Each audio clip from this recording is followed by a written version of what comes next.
નમસ્કાર દોસ્તો। આજ રોજ સમગ્ર ગુજરાતને ભારત દેશની વાત કરવામાં આવે છે ત્યારે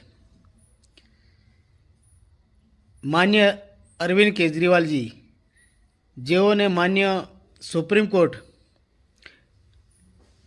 દ્વારા જે નિર્દોષ જાહેર કરવામાં આવ્યા છે, જેની અંદર સમગ્ર ભારતના અને તમામ સ્ટેટના લોકોને કહેવા માંગીએ છીએ કે આ ભારતીય જનતા પાર્ટીના શાસનની અંદર આજે એનો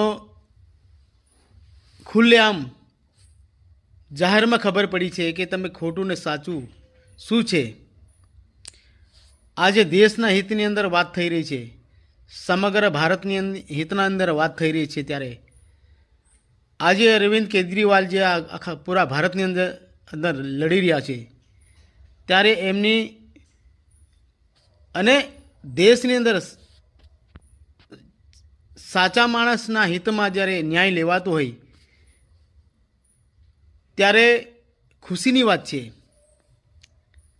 આજે બંધારણ છે, લોકશાહીનો દેશ છે। લોકશાહીની અંદર સર્વોચ્ચ અદાલત જ્યારે ન્યાયપાલિકા જ્યારે નિર્ણય લેતી હોય ત્યારે સમગ્ર ભારતના સમગ્ર નાગરિક માટે એક તરફ એનું સૂચન જે કંઈ નિરીક્ષણ કરી લેતી હોય છે, ત્યારે આજે એક ભારતની અંદર કેટલીય પાર્ટી આવીને કેટલી ગઈ, પણ આજે સત્યની લડાઈની